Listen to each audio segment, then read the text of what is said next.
Hello everyone, I am Vikas Yadav. Welcome back to my YouTube channel.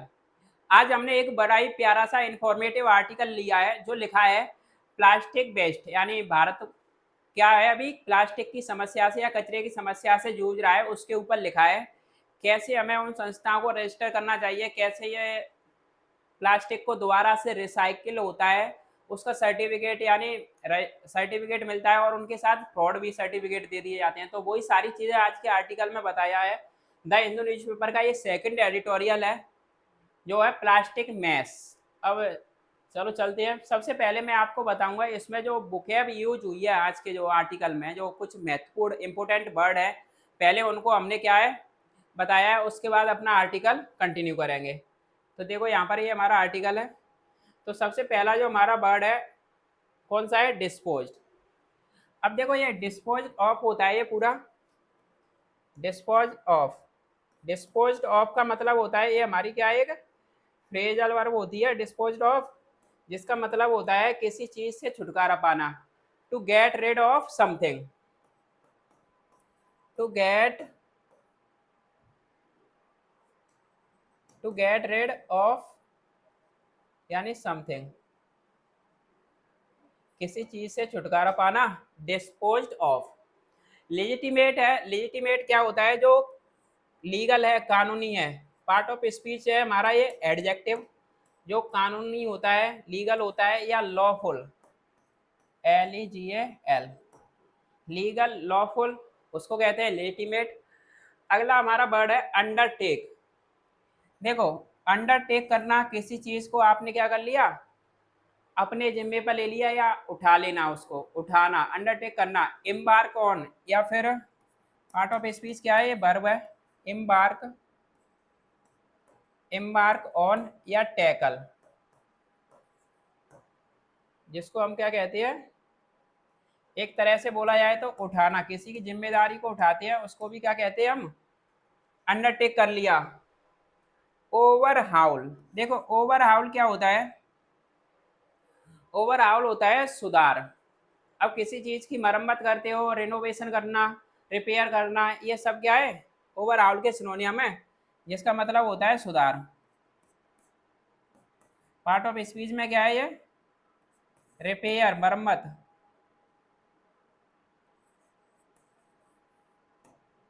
Repair होता है, और क्या होता है इसका, रेनोवेशन, RENOVATION,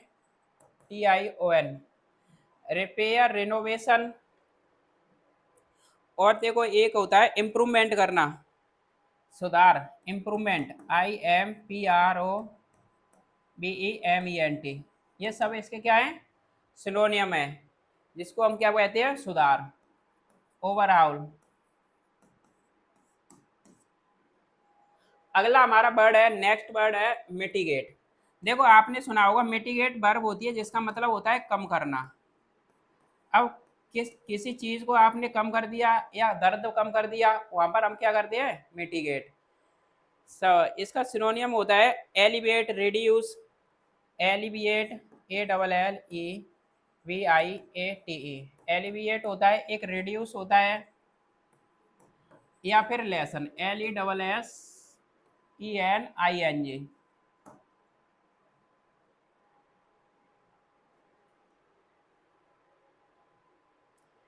देखो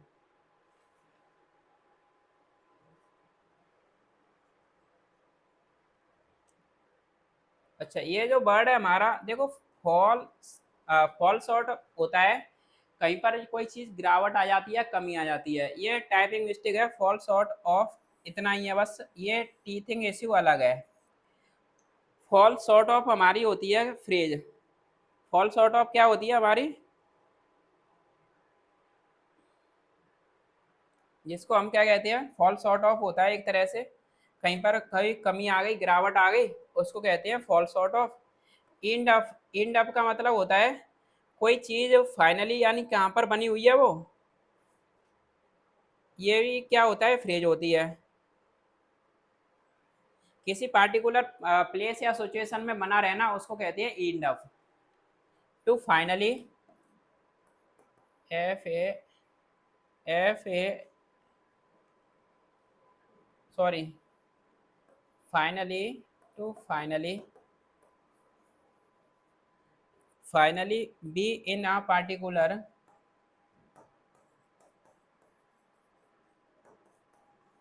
पार्टिकुलर प्लेस या फिर कोई सिचुएशन, पार्टिकुलर प्लेस और सिचुएशन, SITUATION, सिचुएशन, उसको कहते हैं हम इंड ऑफ होना। ये फॉल शॉर्ट ऑफ की मतलब होता है, यहाँ पर ये कमी होती है। वैसे ये भी एक फ्रेज होता है, कमी होना। और देखो आगे, अगला हमारा वर्ड है फ्रॉड विथ। देखो सॉरी, फ्रॉड होता है, फ्रॉड विथ यानी कोई चीज़ किसी से भरी हुई है, और स्पेशली फिल्ड विद है वो किसी बुरी चीज़ से। यूजुअली हम इसको यूज करते हैं समथिंग कोई बैड होता है, बुरा होता है वहाँ पर। ये भी हमारी क्या है, एक फ्रॉड विथ होता है, ये भी फ्रेजल वर्ब है जिसका मतलब होता है फील्ड, फील्ड विथ है, फील्ड विथ। फ्रॉड विथ क्या होता है, फील्ड विथ। देखो ये टी थिंग का मतलब है कोई प्रारंभिक, एकदम इनिशियली, क्या होता है प्रारंभिक। टी थिंग एडजेक्टिव है जिसका मतलब होता है प्रारंभिक, प्रारंभिक क्या होता है, प्रारंभिक, इनिशियल, इनिशियल या अर्ली।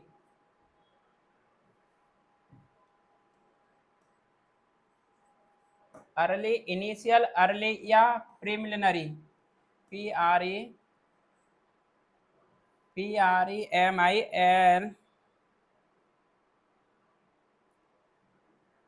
Preliminary, MINARY। प्रीलिमिनरी होता है जो प्रारंभिक होता है, इनिशियल होता है, अर्ली होता है, उसको कहते हैं प्रीलिमिनरी। Enhancement, sorry, enchantment. देखो एन्चांटमेंट क्या होता है, आप किसी से मोह रखते हो या बहुत ज़्यादा उससे अट्रैक्टिव हो, उसको कहते हैं एन्चांटमेंट। एन्चांटमेंट एक तरह से अल्यूर होता है, जैसे अल्यूर। पार्ट ऑफ स्पीच में देखा जाए तो क्या है, ये नाउन है। पार्ट ऑफ स्पीच में नाउन है जिसका मतलब होता है मोह किसी से। एक तरह से अल्यूर, ALLURE, अल्यूर होता है FASCINATION, फैसिनेशन, FASCINATION,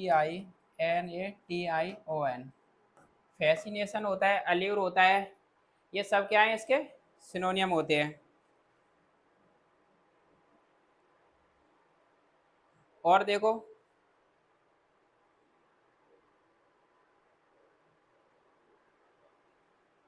अगला वर्ड है, देखो आपने सुना होगा अनफेटर्ड। अनफेटर्ड है जो कोई अनरेस्ट्रिक्टेड है या अप्रतिबंधित है। फेटर्ड का फेटर होती हैं बेड़ियाँ। अब जो कहाँ पर है, जो बेड़ियों में नहीं है, अनफेटर्ड है, उसको क्या कह देते हैं हम, अप्रतिबंधित है या अनरेस्ट्रिक्टेड है, फ्री है, स्वतंत्र है। पार्ट ऑफ स्पीच क्या है, ये एडजेक्टिव। अनरेस्ट्रिक्टेड, RESTRICTED, अनरेस्ट्रिक्टेड है या फ्री है। अप्रतिबंधित, अप्रतिबंधित, अप्रतिबंधित है कोई, उसको भी हम क्या कहते हैं, अनफेटर्ड है। देखो री इनफोर्सिंग, री प्लस इन, यानी देखो इसको तोड़ा जाए, री प्लस इन प्लस फोर्स। किसी चीज को आपने फिर से दोबारा से उसमें फोर्स लगाया तो आपने क्या कर दिया, उसको और ज्यादा मजबूत कर दिया। तो मजबूत बनाना क्या होता है, ये मजबूत करना। री इनफोर्सिंग क्या होता है, मजबूत, मजबूत करना, री इनफोर्सिंग। किसी चीज को आपने क्या कर दिया, स्ट्रेंथन कर दिया, STRENGTHENING,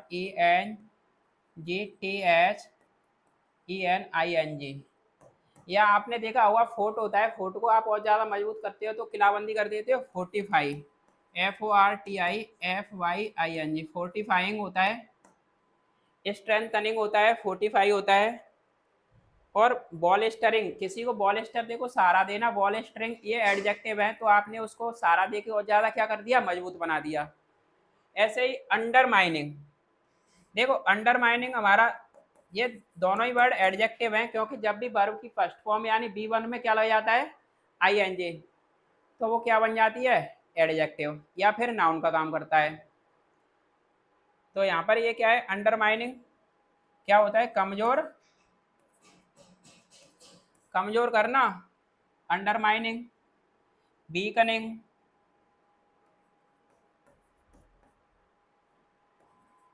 WEAKENING, वीकनिंग होता है। और क्या होता है, वीकनिंग,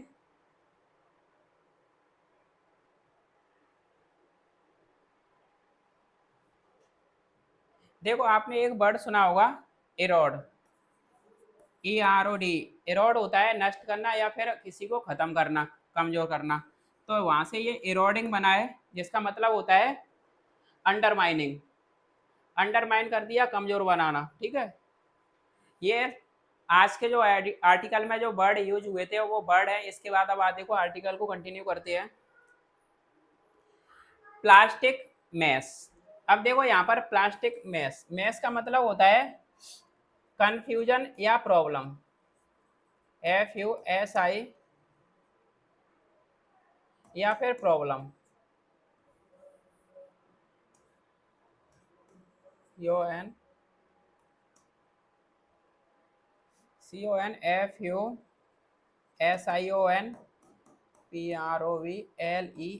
प्रॉब्लम। देखो कंफ्यूजन और प्रॉब्लम होता है mess.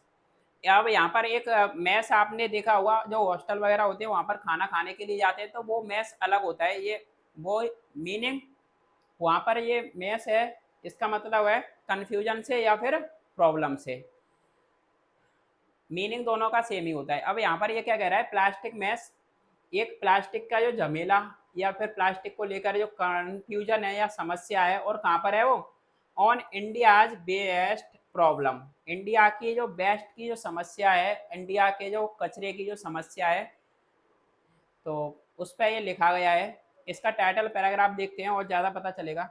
More efforts must be made to curb production and promote alternatives, देखो अधिक प्रयास, मोस्ट एफर्ट्स यानी ज़्यादा से ज़्यादा प्रयास, मस्ट बी मेक इनको किया जाना चाहिए, मस्ट बी यानी मेक ज़्यादा से ज़्यादा प्रयासों को मेक किया यानी बनाया जाना चाहिए। और किसके लिए प्रयासों को करना चाहिए, टू कर्व यानी कंट्रोल करने के लिए, नियंत्रण लगाने के लिए, कहाँ पर, प्रोडक्शन पर, प्रोडक्शन यानी जो प्लास्टिक का उत्पादन हो रहा है उसको कंट्रोल करने के लिए ज़्यादा से ज़्यादा इनको प्रयास करने चाहिए, और प्रमोट करना चाहिए, बढ़ावा देना चाहिए दूसरे विकल्पों को, अल्टरनेटिव्स को। तो प्रोडक्शन पे तो आप क्या करो, कंट्रोल करो, और दूसरे विकल्प तलाशो प्लास्टिक की जगह पर, और कुछ जो अल्टरनेटिव्स में बहुत सारे विकल्प हैं। तो सबसे पहले मैं यहाँ पर आपको बताऊंगा, जो एफर्ट्स है वो हमारा सब्जेक्ट है, और मस्ट बी मेड ये क्या है, हमारी वर्ब है, मस्ट बी मेड। मस्ट के बाद में बी प्लस वर्ब की थर्ड फॉर्म आ जाती है, तो मैंने आपको बताया था मस्ट यानी मॉडल होती है, जो कैन कोड में माइट मस्ट, इनके बाद में वर्ब की फर्स्ट फॉर्म आती है, तो ये क्या होता है, पैसिव, क्या होता है, ये पैसिव वॉइस होता है। तो यहाँ पर ये पैसिव बना हुआ है। तो हम जब भी अगर आप चाहते हो इंग्लिश की अंडरस्टैंडिंग लेना, तो आप सबसे पहले उसमें एक सब्जेक्ट और एक वर्ब को आइडेंटिफाई करना सीखना होगा आपको। और जब आप सेंटेंस को रीड करते हो उस वक्त जैसे ही आप सब्जेक्ट और वर्ब को आइडेंटिफाई कर लेते हो, तो 90% आपको क्या हो जाता है, वहाँ से सेंटेंस की अंडरस्टैंडिंग मिलती है। तो चलो अब यहाँ से आगे कंटिन्यू करते हैं। तो भारत जो कचरे की समस्या से जूझ रहा है उसके ऊपर ये लिखा गया आर्टिकल है। India like other large economies faces a significant plastic waste problem. अब देखो यहाँ से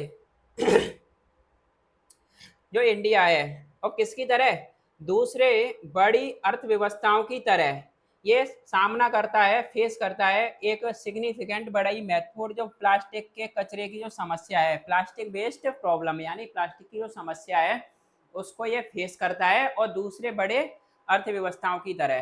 तो देखो इंडिया यहाँ पर क्या है, हमारा सब्जेक्ट है और फेस हमारी ये क्या है, वर्ब है। अब जब भी वर्ब की फर्स्ट फॉर्म में एस या एस लग जाती है तो सब्जेक्ट कैसा होता है, सिंगुलर, और वो टेंस होता है प्रेजेंट इंडेफिनिट का। तो प्रेजेंट इंडेफिनिट ये यूज हुआ है यहाँ पर, इस वजह से यहाँ पर फेसेस कर दिया है। चलो आगे देखते हैं। According to 2021 report by the central pollution control board, जिसका नाम है CPCB, 4 million tons of plastic waste are generated annually. अब ये कह रहा है 21 और 22 की रिपोर्ट के अनुसार, और ये रिपोर्ट किसके द्वारा आई थी, जो है सेंट्रल पॉल्यूशन कंट्रोल बोर्ड होता है जिस CPCB के द्वारा क्या रिपोर्ट आई थी कि 4 मिलियन टन्स जो प्लास्टिक वेस्ट जनरेट की जाती है एनुअली यानी सालाना। हर साल 4 मिलियन हम प्लास्टिक क्या करते हैं, जनरेट करते हैं, बनाते हैं। और अनफॉर्चुनेटली यानी बदकिस्मती से, देखो यहाँ पर आप देखो तो सब्जेक्ट और यहाँ पर क्या है हमारा, देखो ये क्या है, आर जनरेटेड, हमारी यहाँ पर वर्ब है और किसको जनरेट किया जाता है, प्लास्टिक को। तो देखो सब्जेक्ट क्या है यहाँ पर, 4 मिलियंस, 4 मिलियंस आज generated, 4 millions plastic waste generate की जाती है, ये पूरा हमारा सब्जेक्ट है। अब देखो अनफॉर्चुनेटली दुर्भाग्यवश या बदकिस्मती से, only a quarter of this waste is recycled और ट्रीटेड। ओनली यानी ये बड़ी दुर्भाग्यवश या बड़ी बदकिस्मती की बात क्या है कि इसका बस एक चौथाई भाग, लगभग 25%, क्वार्टर का मतलब क्या होता है, एक चौथाई यानी 25% क्या किया जाता है, रिसाइकल्ड किया जाता है, फिर से इसको यूज में लाइक लेके आया जाता है या फिर इसको ठीक किया जाता है, रिसाइकल्ड और ट्रीटेड। तो 100% में से हम 25% प्लास्टिक को दोबारा से हम रिसाइकल कर लेते हैं मात्र। तो ये बड़ी हमारे लिए कैसी बात, खराब बात है, बदकिस्मती यानी दुर्भाग्य, बस गलत बदकिस्मती की बात है कि 75% क्या है, वैसे ही वेस्ट हो जाती है। देखो, और विद के साथ रेस्ट एंडिंग अप, और जो शेष है वो एंड अप यानी फाइनली वो कहाँ पर होती है, लैंड फिल्स यानी जमीनों में। लैंड यानी लैंड फिल्स यानी जो जमीन होती है उसमें क्या हो जाती है, फिल हो जाती है, भर जाती है। और बीइंग डिस्पोज्ड ऑफ और ये बीइंग होना डिस्पोज्ड ऑफ अनसस्टेनेबली, और इससे क्या हो जाता है, ये छुटकारा पा जाती है अनसस्टेनेबली यानी लंबे वक्त के लिए। सस्टेन करना, कोई चीज़ सस्टेन कर रही है, बनी हुई है, और अनसस्टेनेबली है, वो एक लंबे वक्त के लिए गायब हो जाती है। तो 75% का पता ही नहीं चलता है, ठीक, एक अनिश्चित तरीके से वो खत्म हो जाती है। और 25% को हम क्या कर लेते हैं, ठीक कर लेते हैं या रिसाइकल कर लेते हैं पुनः यूज के लिए। अब यहाँ से since 2016 the plastic waste management rules have mandated that users of plastics are responsible for collecting and recycling their waste। अब यहाँ पर देखो ये क्या कह रहा है, 2016 से ही जो प्लास्टिक वेस्ट मैनेजमेंट रूल एक आया था, इसने मैंडेट कर दिया था, जरूरी बना दिया था कि जो यूजर्स हैं, जो उपभोक्ता हैं प्लास्टिक्स के, वो जिम्मेदार होंगे, क्या है, उन्हें जिम्मेदारी होगी उनकी कलेक्ट करने के लिए और उनको रिसाइकल करने के लिए अपनी वेस्ट यानी अपने कचरे को। तो अभी 2016 से एक रूल आया था, प्लास्टिक वेस्ट मैनेजमेंट रूल। इसके अकॉर्डिंग जो प्लास्टिक उपभोक्ता हैं, जो यूज करने वाले हैं और जो प्रोडक्शन करने वाले हैं, वो क्या करेंगे, अपने उनकी खुद की जिम्मेदारी होगी। पहले वॉलंटरी होता था, अब क्या है, इसको मैंडेट कर दिया, जरूरी बना दिया कि अब उनको क्या है, वो खुद जिम्मेदार होंगे इसको रिसाइकल करने के लिए। आगे देखो, देखो दैट यूजर्स, इसकी वर्ब क्या है, आर, और वहाँ पर जो प्लास्टिक वेस्ट मैनेजमेंट जो रूल्स है उसके लिए बना, हैव क्या है हमारी, ये वर्ब है, have mandated, have plus verb की थर्ड फॉर्म होती है परफेक्ट में, तो प्रेजेंट परफेक्ट है यहाँ पर। आगे ये कह रहा है these require requirements or extended producer responsibility. Responsibility APR rules. APR rules क्या है? Extended producer responsibility rules were initially voluntary but are now enforced through an online APR trading platform. तो मैंने अभी बताया था कि दीज रिक्वायरमेंट्स, ये जो आवश्यकताएं हैं किसकी, ईपीआर रूल्स की, वे शुरुआत में इनिशियली वॉलेंटरी थी, यानी उनको अपनी स्वेच्छा थी, वो करना चाहे तो कर लें, नहीं तो नहीं। अब क्या है, अब इन्फोर्स कर दिया गया है, लागू कर दिया गया है इसको, नाउ इन्फोर्स। लेकिन अब क्या है, ये इसको इन्फोर्स कर दिया गया है कि थ्रो के माध्यम से एक ऑनलाइन एपीआर नाम का ये ट्रेडिंग प्लेटफॉर्म है। इस पर क्या होगा, अब ये रजिस्टर्ड होंगे, सारे जितने भी प्लास्टिक यूजर्स होते हैं उनको रजिस्टर करना पड़ेगा। ये क्या है, अब मैंडेटरी बना दिया है। The EPR systems involves packagers, importers, and large industrial users of plastic packaging, as well as professional recyclers registering with the CPCB, control pollution, sorry, control, ये होता है central pollution control board, CPCB. तो अभी मैंने आपको बताया था, पहले क्या होता था कि आप अपनी स्वेच्छा से आप इस पर रजिस्टर कर सकते हो और आपको कोई मैंडेटरी था, लेकिन अब ये रूल आ गया है, इसको क्या है, इन्फोर्स कर दिया गया है। अब ये लागू कर दिया गया था कि ये अब इनको रजिस्टर करना होगा, जो हमारा एक प्लेटफॉर्म है, ट्रेडिंग प्लेटफॉर्म ईपीआर नाम का, इस पर ऑनलाइन। अब देखो इसमें कौन कौन सी चीज़ें शामिल की गई हैं वो बता रहा है। ये ईपीआर जो सिस्टम है ये शामिल करता है जो पैकेजर्स होते हैं, पैकिंग करने वाले, और जो इम्पोर्टर्स होते हैं, जो इम्पोर्ट करते हैं, मंगाते हैं, और बड़े औद्योगिक जो उपभोक्ता होते हैं, इंडस्ट्रियल यूजर्स होते हैं प्लास्टिक पैकेजिंग के, इनको ये शामिल करता है। और इसके अतिरिक्त एज वेल एज क्या करता है, ये जो प्रोफेशनल रिसाइकलर्स होते हैं, जो उनका काम होता है कि वो क्या करते हैं, रिसाइकलिंग करने का काम करते हैं, और उनको भी शामिल किया गया है इसके अतिरिक्त। और वो उन सबको रजिस्टर्ड विद होना पड़ेगा, रजिस्टर करना पड़ेगा किसके साथ में, इस वाली साइट पर, यानी जो है सीपीसीबी के साथ, सेंट्रल पॉल्यूशन कंट्रोल बोर्ड से साथ उनको रजिस्टर होना पड़ेगा। इस पर जाकर वो अपना रजिस्टर करेंगे। तो पैकेज करने वाले और मंगाने वाले प्रोफेशनल हैं जो रिसाइकल करते हैं, और प्लास्टिक के कौन है जो बनाते हैं, उसका मैन्युफैक्चरिंग करते हैं, उनको सबको कहाँ पर रजिस्टर होना पड़ेगा, सीपीसीबी पर। अब देखो ये कह रहा है, recyclers who have networks to collect plastic waste. जो रिसाइकलर्स होते हैं, जो रिसाइकिल करने वाले, जो नेटवर्क होता है जिनका, किसका, कलेक्ट करने का, प्लास्टिक वेस्ट को, प्लास्टिक को, कचरे को कलेक्ट, इकट्ठा करने का जो नेटवर्क रखते हैं, जिनका नेटवर्क होता है, वो रिसाइकलर्स रिसाइकल करेंगे क्या, जो है वेस्ट एंड रिसीव। वो क्या करेंगे, रिसाइकलर्स रिसाइकल करेंगे जो बेस्ट है उसको, और रिसीव करेंगे एक वैलिडेट सर्टिफिकेट, कहाँ से, फॉर ईच टन रिसाइकल्ड। तो यही बोला है, जो नेटवर्क रखते हैं किसका, कचरे का, जो वेस्ट कचरा होता है उसका, और रिसाइकल करते हैं वेस्ट को, उसके बाद उनको रिसीव होगा, एक रसीद दिया जाएगी जो होगी वैलिडेट होगी, कानूनी सर्टिफिकेट, एक उचित वैध प्रमाण पत्र होगा। और किसके लिए दिया जाएगा, प्रत्येक टन उन्होंने जो रिसाइकल किया है उसके लिए। अब आगे देखो, these certificates can be uploaded to a dedicated CPCB portal and purchased by the plastic packaging companies that fall short of their annual recycling targets।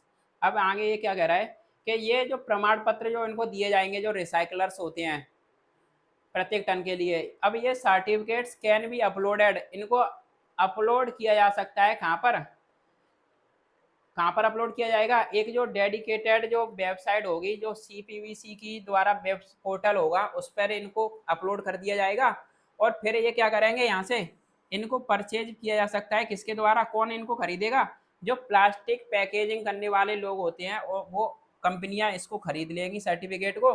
अब वो क्यों खरीदेंगी ये बता रहा है कि जो फॉल सॉर्ट ऑफ करती हैं, जिनके फॉल सॉर्ट ऑफ होती है उनकी एनुअल जो उनकी हर सालिना जो रिसाइकलिंग टारगेट्स होते हैं उनमें कमी होती है, तो वो वाली कंपनियां क्या कर लेंगी, इन सर्टिफिकेट्स को खरीद लेंगी। किन से? जो प्रोफेशनल रिसाइकलर्स हैं, जो रिसाइकल करने का काम करते हैं उनसे। अब देखो यहाँ से, इन 2022-23 the CPCB estimated that certificates for nearly 3.7 million tons of recycled plastic were generated. अब यहाँ पर ये कह रहा है कि 22 और 23 में जो सेंट्रल पॉल्यूशन कंट्रोल बोर्ड है, इसका अनुमानित इसने एस्टिमेटेड किया था। क्या एस्टिमेट किया था?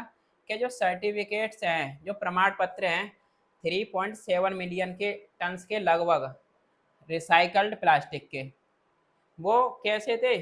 जनरेट किए गए थे। यानी जो रिसाइकल्ड प्लास्टिक थी 3.7 मिलियन के सर्टिफिकेट लगभग जनरेट किए गए थे। किसके द्वारा?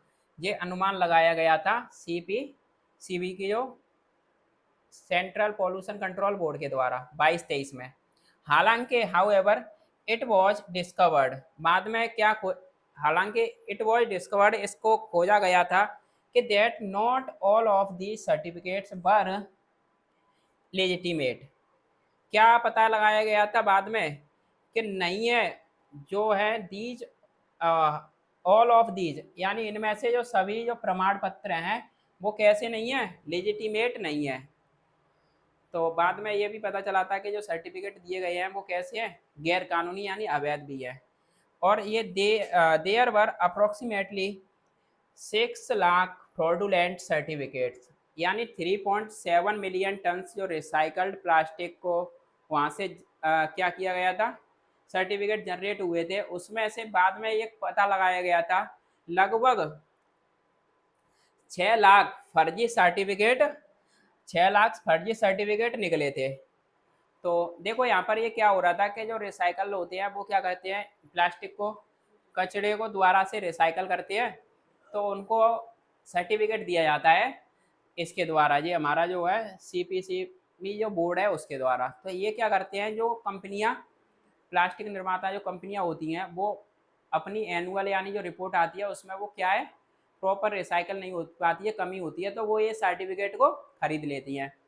अब यहाँ पर 3.7 मिलियन टन के जो रिसाइकल के सर्टिफिकेट जनरेट हुए थे, लेकिन इसमें से 6 लाख तो फर्जी सर्टिफिकेट पाए गए थे, ये कह रहा है यहाँ पर। अब अगला पैराग्राफ देखते हैं।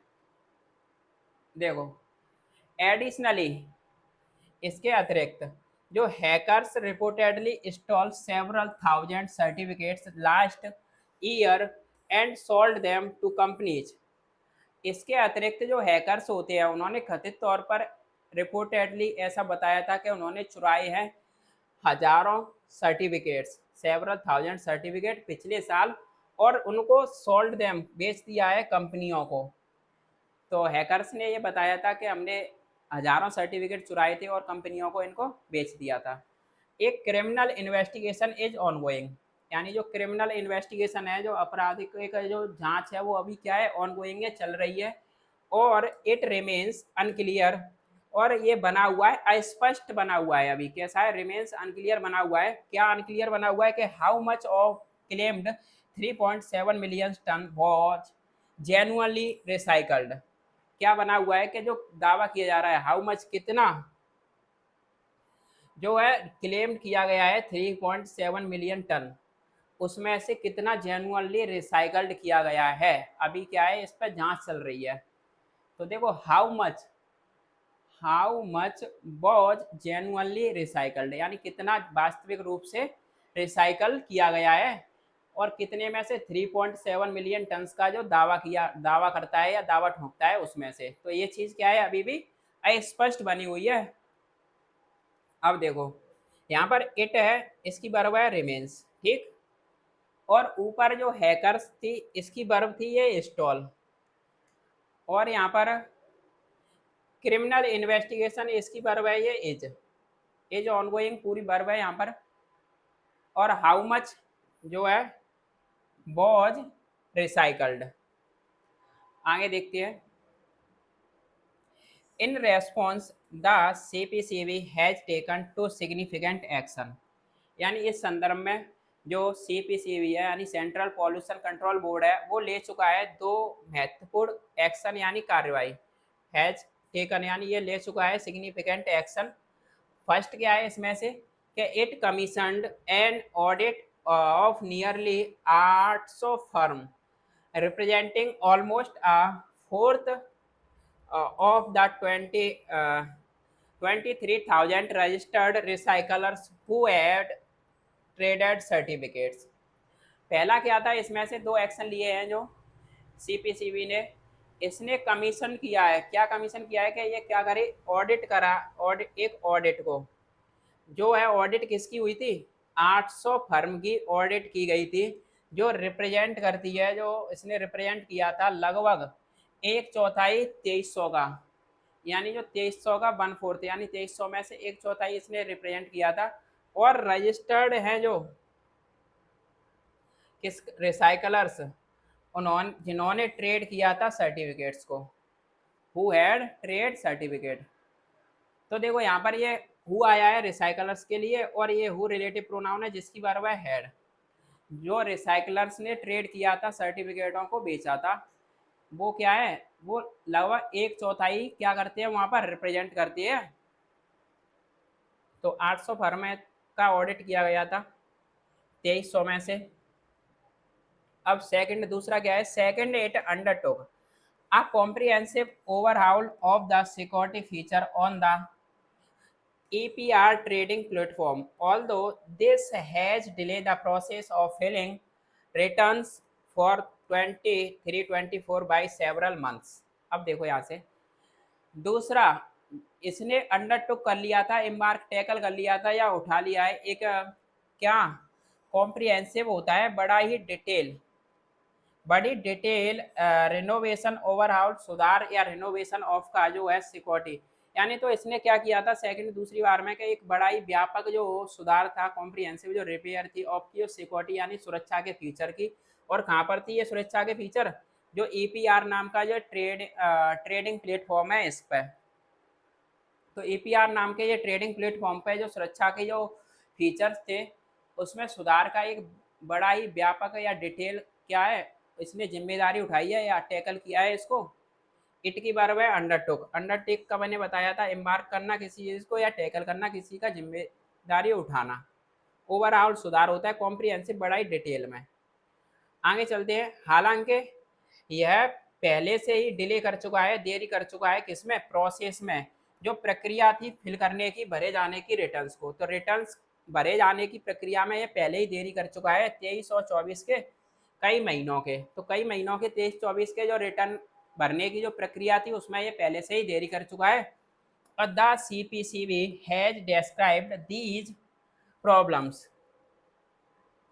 जो सीपीसीबी है सेंट्रल पॉल्यूशन कंट्रोल बोर्ड है, इसने डिस्क्राइब किया है, बताया है कि ये समस्याएं हैं, जो ये समस्याएं किसके रूप में है, एक टीथिंग इशू है, एक प्रारंभिक समस्याएं हैं जो एसोसिएटेड हैं, जुड़ी हुई हैं किसके साथ में, लागू करने के साथ में। तो लागू हुआ था तभी से जुड़ी हुई है और एक बड़े लार्ज स्केल पर जो है इलेक्ट्रॉनिक सिस्टम के। तो एक बड़े स्तर पर जो इलेक्ट्रॉनिक सिस्टम यानी डिजिटल सिस्टम का लागू होने से ही ये समस्याएं उसके प्रारंभ से ही जुड़ी हुई थी। लास्ट पैराग्राफ देखते हैं, हमारा ये लास्ट पैराग्राफ है। ये क्या कह रहा है, while the audit is necessary, जबकि ऑडिट क्या है, नेसेसरी है, आवश्यक है। It should be a one time initiative to avoid undermining trust in the system. ये कह रहा है यह वन टाइम क्या होगा, इनिशिएटिव पहल होगी, एक पहल होनी चाहिए, ऑडिट करना आवश्यक है। और ये वन टाइम यानी एक वन टाइम क्या है, एक ही बार इसको, एक ही बार की पहल होगी जो इसको अवॉइड कर देगी, जो है अंडरमाइनिंग यानी कमज़ोर करने का, कमज़ोर विश्वास और काम है सिस्टम में। तो सिस्टम में जो कमज़ोर विश्वास है वो क्या है, आप एक वन टाइम इसको रजिस्टर्ड कर लोगे, एक ही बार रजिस्टर करने के बाद में ये सारी कमियां क्या हो जाएंगी, वहाँ से हटा दी जाएंगी या टाल दिया जाएगा। अवॉइड कर देगा अंडरमाइनिंग ट्रस्ट को। किसको? अंडरमाइनिंग ट्रस्ट कौन सा ट्रस्ट होता है? जो कम विश्वास होता है, जो भरोसे को कमजोर करता है, तो उसको ये वन टाइम रजिस्टर करने के बाद में क्या हो जाएगा, खत्म हो जाएगा। कहाँ से? जो सिस्टम है उसमें से। और किसके साथ में? विद एनुअल, यानी पूरे साल भर के लिए। और जो है लेंथी इन्वेस्टिगेशन, एक बड़ा ही लंबा विद एनुअल लेंथी इन्वेस्टिगेशन, किसके साथ में? जो साल का एक लंबा इन्वेस्टिगेशन है, उसके साथ ही ये सिस्टम में वन टाइम आप रजिस्ट्रेशन करा लोगे, उसके बाद ये सारी चीज़ें खत्म हो जाएंगी। तो इस वजह से ऑडिट क्या है, ये आवश्यक है, नेसेसरी है। Although the CPCB has the authority to impose, हालांकि जो CPCB है वो अथॉरिटी रखता है। क्या अथॉरिटी है? कि वो इम्पोज कर सकता है, लगा सकता है, थोप सकता है हैवी फाइन्स, हैवी ड्यूटी लगा सकता है। और किसके लिए? The process is lengthy and fraud with legal challenges, ये जो प्रोसेस होता है वो लेंदी, बड़ा ही लेंदी होता है, और फील्ड विद होता है, जो भरा हुआ होता है कानूनी चुनौतियों से। तो ये प्रोसेस कैसा होता है? कानूनी चुनौतियाँ, चैलेंज बहुत होते हैं इसमें, उससे भरा हुआ होता है और बड़ा ही लेंदी होता है। और जो हमारा सेंट्रल पॉल्यूशन कंट्रोल बोर्ड होता है, इस ये अथॉरिटी भी रखता है कि किस पर भी हैवी फाइन्स भी लगा सकता है, इम्पोज कर सकता है, लगाना। अब देखो यहाँ से, a market driven approach to solving plastic waste has a significant but limited effect। अब ये कह रहा है कि जो मार्केट ड्रिवन अप्रोच है, यानी एक मार्केट जिसको ड्राइव किया जाता है, वो अप्रोच है, वो क्या अप्रोच है, क्या पहुंचा है कि सॉल्व करने की प्लास्टिक वेस्ट को। ये क्या है? एक मार्केट ड्रिवन अप्रोच है, जो सिग्निफिकेंट है, बड़ी महत्वपूर्ण है, लेकिन इसके जो इफेक्ट है, जो इसका प्रभाव है, इम्पैक्ट है, वो कैसा है? लिमिटेड है, सीमित है। अब greater efforts must be made to curb plastic production and promote sustainable alternatives. ये कह रहा है जो बड़े ग्रेटर एफर्ट्स हैं, बड़े बड़े जो प्रयास हैं, उनको मस्ट किया जाना चाहिए, मस्ट भी मेक, उनको बनाया जाना चाहिए, मेक किया जाना चाहिए, कर्व करने के लिए, कंट्रोल करने के लिए, नियंत्रण कसने के लिए प्लास्टिक के प्रोडक्शन पर, और बढ़ावा देना चाहिए, प्रमोट करना चाहिए जो सस्टेनेबल अल्टरनेटिव्स हैं, ऐसे विकल्पों को जो सस्टेन करते हैं, जो बने रहते हैं, ऐसे विकल्पों को बढ़ावा देना चाहिए। Addressing the root causes of the plastic waste and enhancing the effectiveness of recycling systems are crucial in the mitigating India's plastic waste problem। अब ये कह रहा है एड्रेसिंग करते हुए, संबोधित करते हुए या बताते हुए, जो मुख्य कारण है प्लास्टिक वेस्ट का, प्लास्टिक के कचरे का जो मुख्य कारण है उसको बताते हुए, और इनहेंसिंग करते हुए, सुधार करते हुए, किसमें? जो रिसाइकलिंग सिस्टम के इफेक्टिवनेस में, रिसाइकलिंग सिस्टम है, जो रिसाइकलिंग करने का जो प्रणाली है, उसके असर पर, ये दोनों चीज़ें महत्वपूर्ण है। किसमें? क्रूशियल माने होता है महत्वपूर्ण, इम्पोर्टेंट है, किसमें? मैटिगेट करने में, कम करने में, इंडिया की प्लास्टिक वेस्ट प्रॉब्लम, यानी समस्या को, जो इंडिया की जो प्लास्टिक वेस्ट की, जो कचरे की जो समस्या है, उसमें क्या है, ये महत्वपूर्ण है। कौन सी चीज़ है महत्वपूर्ण है?